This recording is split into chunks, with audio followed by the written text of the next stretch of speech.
दर्शकवृन्द, मुलुक लकडाउनमा गएसँगै अर्थतन्त्रका विभिन्न क्षेत्रहरू धरापमा पर्नुका साथै पर्यटन क्षेत्र पनि अस्तव्यस्त नै बनेको छ। मुलुकमा जुन किसिमले कोरोना भाइरस संक्रमण नआउँदाखेरिदेखि नै सरकारले जुन किसिमले सन् 2020 भित्र 20 लाख पर्यटक नेपाल भित्राउने अभियान स्वरूप नेपाल भ्रमण वर्ष 2020 पनि सुरु गर्ने, शुभारम्भ गर्ने एउटा लक्ष्य पनि राखेको थियो। तर पनि छिमेकी मुलुक चाइनामा कोरोना भाइरस देखा परेसँगै नेपालमा सुरु हुने लागेको भ्रमण वर्ष पनि स्थगित हुन पुग्यो। त्यसले गर्दा पर्यटन क्षेत्र अहिलेसम्म पनि अस्तव्यस्त रहेको छ। अर्थतन्त्रका अन्य क्षेत्रभन्दा सुरुदेखि नै अर्थतन्त्रको यो पर्यटन क्षेत्र, अर्थतन्त्रलाई उकास्ने पर्यटन क्षेत्र धरापमा पुग्यो।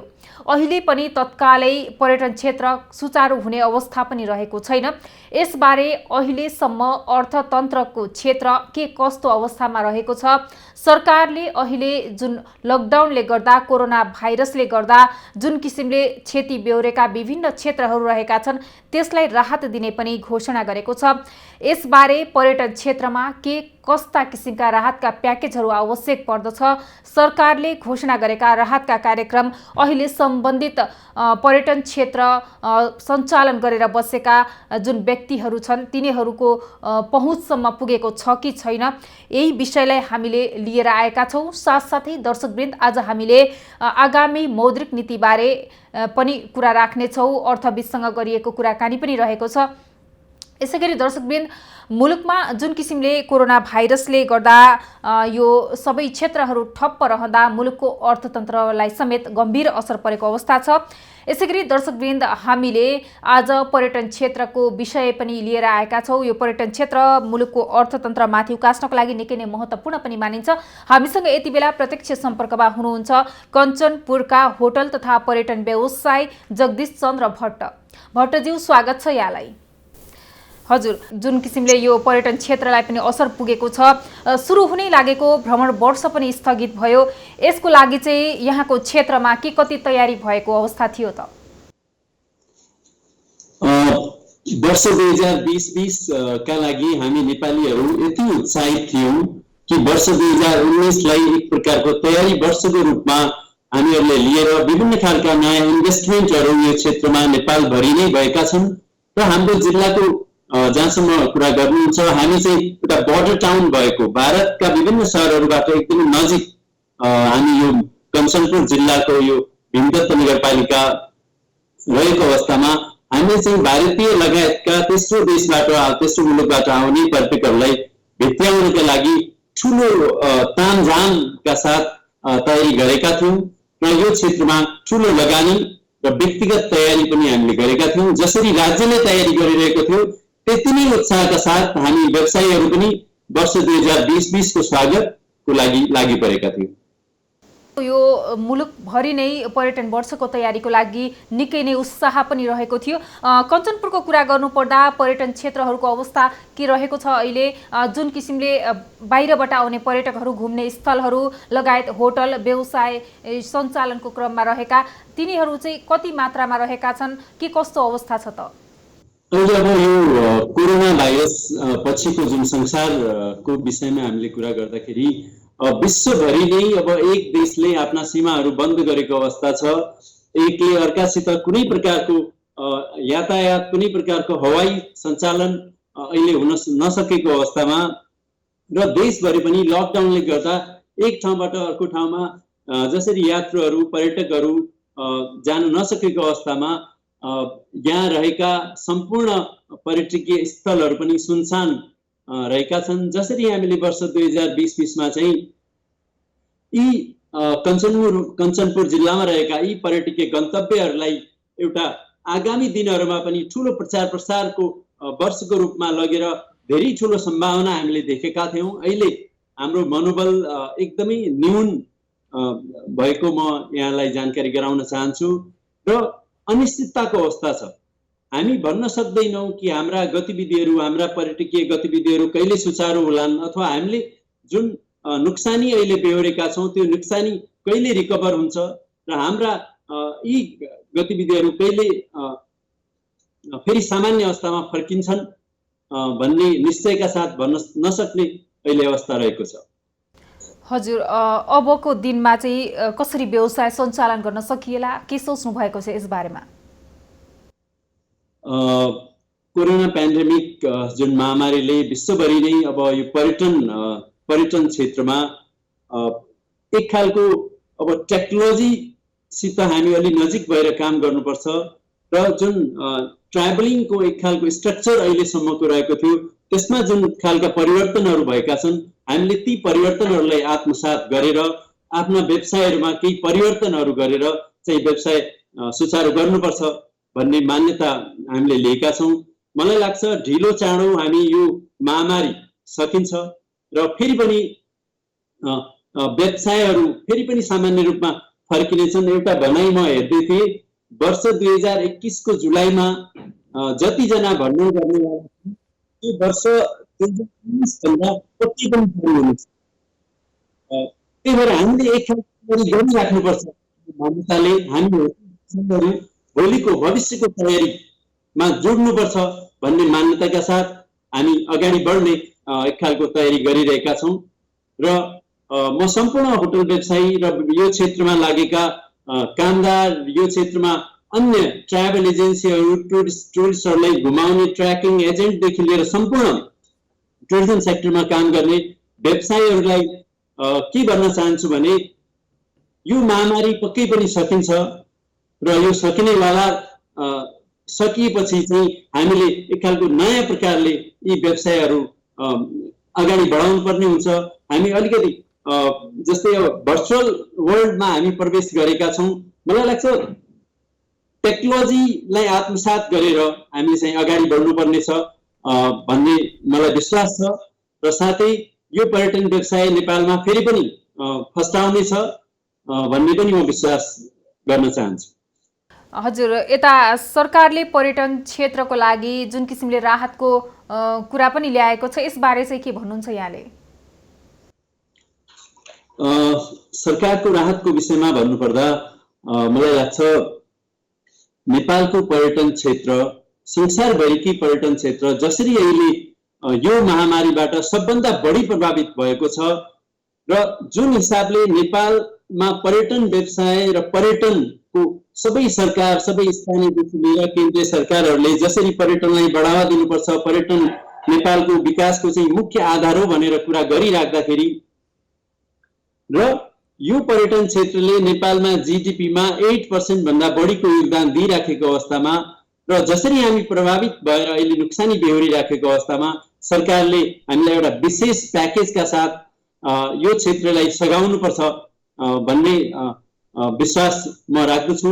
अहिले नयाँ बजेटमा नेपाल सरकारले यो क्षेत्रका लागि के कति स्पेशली बजेट चाहिँ निकासा गरेको छ त्यस सम्बन्धमा एक्ज्याक्ट जानकारी नभएको अवस्थामा म बढी भन्न सक्दैन, तर पनि हामी सरकारतर्फ हेर्ने अवस्थामा छौँ। सरकारले चाहेपछि यो क्षेत्र बस्न सक्छ, यो टुरिज्म सेक्टरलाई अगाडि बढाउन सकिन्छ भन्ने मान्यता मेरो छ।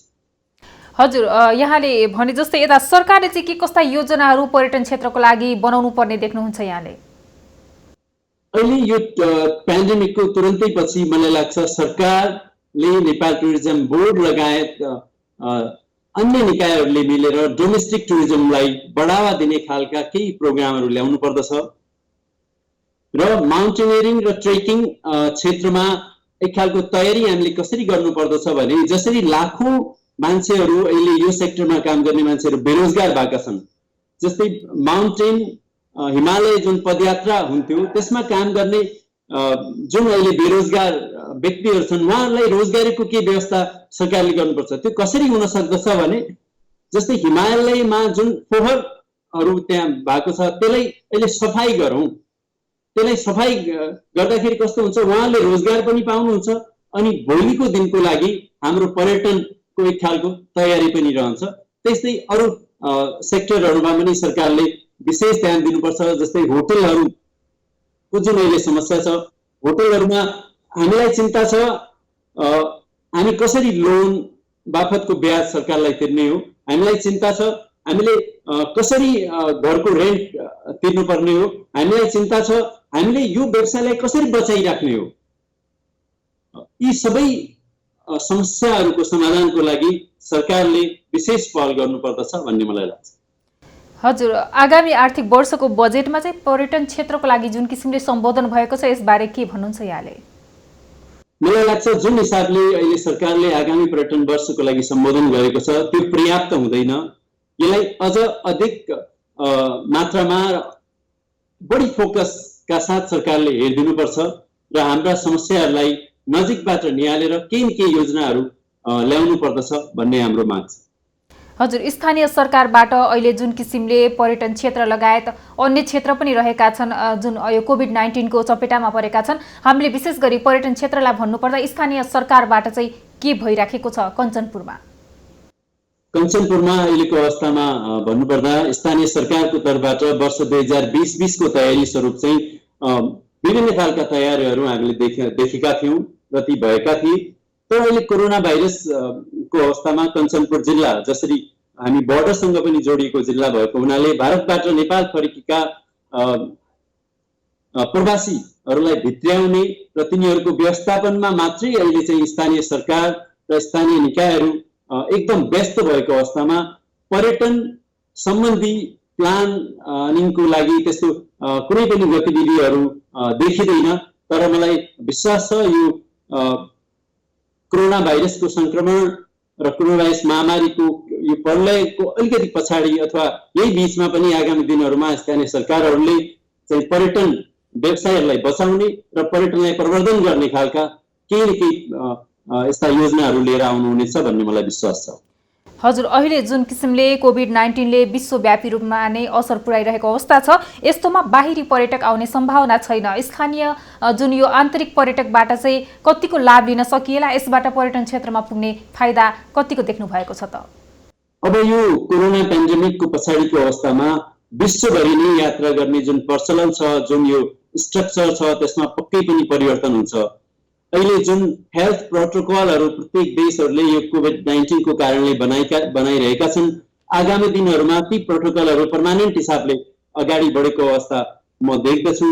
मलाई जसरी हामी हिजोको दिनमा अलिकति बढी एजका 70+ अथवा 60+ एज भएका टुरिस्टहरूलाई हामी स्वागत गर्ने अवसर पाउँथ्यौँ, आगामी दिनहरूमा त्यो वैदेशिक यात्रा गर्ने जुन एक खालको चलन छ र वैदेशिक यात्रा गर्ने मान्छेहरू एकदमै न्यून हुन सक्छन्।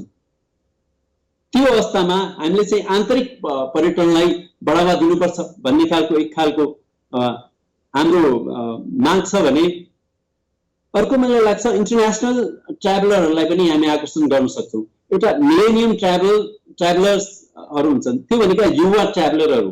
म एउटा टिप्पणी हेरिरहेको थिएँ, त्यसमा के थियो भने यो कोरोनाको पेन्डेमिक सकिने बित्तिकै त्यस्ता युवा ट्राभलरहरू जुन चाहिँ अलिकति रिस्क लिएर घुम्न चाहन्छन्, अलिकति नयाँ कुराहरूलाई एक्सपिरियन्स गर्न चाहन्छन्, त्यस्ता ट्राभलरहरूलाई, त्यस्ता टुरिस्टहरूलाई आकर्षण गर्नका लागि पहिलाभन्दा धेरै प्रयास हामी सबै मिलेर गर्नुपर्ने अवस्था रहेको छ। त्यसको दुईटा बेनिफिट छ। एउटा बेनिफिट के भने हामीले आफ्ना पर्यटकीय स्थलहरूलाई विश्वभरि प्रचार प्रसार गर्न सक्छौँ। ती नयाँ युवा ट्राभलरहरू सोसियल मिडियामा बढी एक्टिभ हुन्छन्, जसका माध्यमले चाहिँ हामीले प्रचार प्रसारको एक खालको मौका पाउँछौँ। र अर्को कुरा आन्तरिक पर्यटनको सम्भावना पनि कसरी देखिन्छ भने जसरी अहिले नेपालबाट विदेश घुम्न जाने विभिन्न कम्पनीहरू मार्फत र व्यक्तिगत रूपमा पनि पारिवारिक छुट्टीको लागि हामी चाहिँ थाइल्यान्ड, मलेसिया, दुबई लगायतका युरोपीय देशहरूमा जुन नेपालीहरू गइराखेका थिए, अब केही समयका लागि भए पनि त्यो क्रम रोकिन्छ।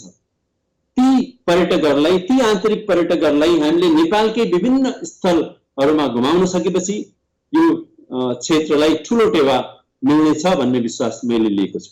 हजुर, यता होटल व्यवसाय सञ्चालन हुनको लागि त्यस क्षेत्रमा पर्यटकीय पूर्वाधारको पनि आवश्यकता पर्दछ। कञ्चनपुरमा पर्यटकीय पूर्वाधारको अवस्था के छ त?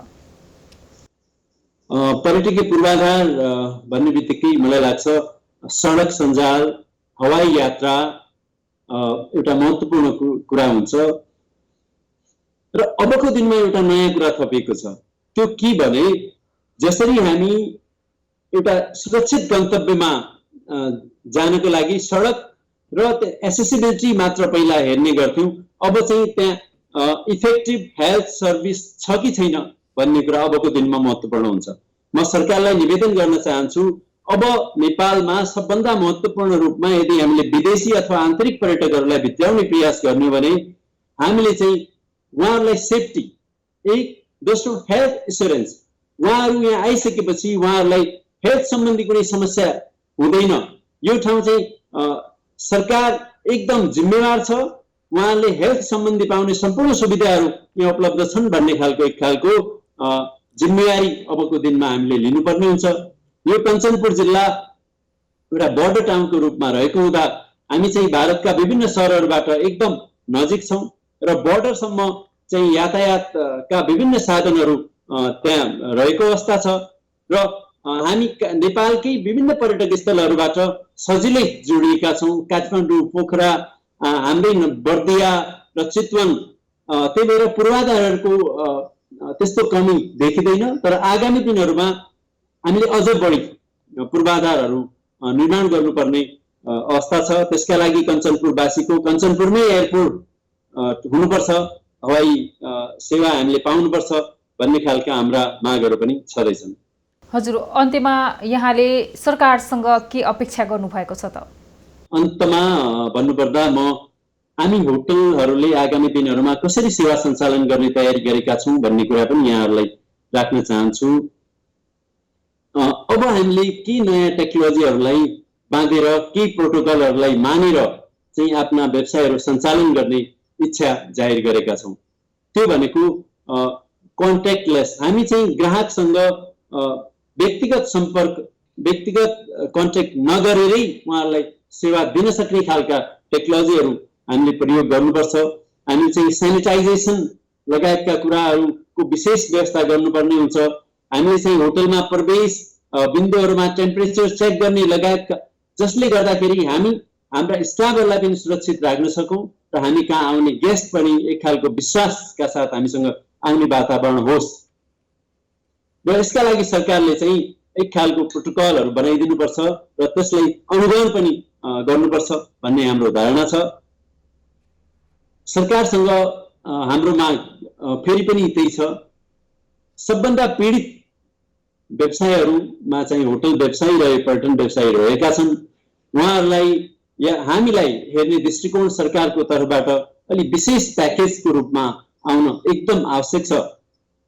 जसरी यो क्षेत्रमा यति धेरै लगानी गरेर, व्यक्तिगत लगानी गरेर हामीहरूले यो देशको अर्थतन्त्रलाई मजबुत बनाउने एउटा तयारी गरेका थियौँ अथवा त्यसमा हाम्रो सहयोग रहेको थियो, अब हामी अलिकति कठिन अवस्थामा हुँदाखेरि सरकारले हामीलाई विशेष प्याकेजका साथ, खुला हृदयका साथ सहयोग गर्नुपर्छ, जसले गर्दाखेरि यो क्षेत्र फेरि पनि एउटा पर्याप्त सम्भावना बोकेको क्षेत्र रहिरहने छ भन्ने अनुरोध गर्न चाहन्छु। हजुर, यहाँलाई समय र संवादको लागि धन्यवाद। हाम्रो विचार सुनिदिनु भएकोमा थ्याङ्क यू। दर्शकवृन्द, हामीसँग हुनुहुन्थ्यो कञ्चनपुरका होटल तथा पर्यटक व्यवसायी जगदीश चन्द्र भट्ट। हामीले पर्यटन क्षेत्रको अवस्थाबारे बुझेका छौँ। कञ्चनपुरमा अहिले भिजिट 2020लाई भनेर धेरै नै व्यवसायहरू पनि सञ्चालन भएको हामीलाई उहाँले जानकारी पनि दिनुभएको छ। साथै सरकारले जुन किसिमले बजेट विनियोजन गरेको छ आगामी वर्षको लागि, त्यो पर्यटन क्षेत्रको लागि पर्याप्त नभएको पनि उहाँले आफ्नो धारणा व्यक्त गर्नुभएको छ।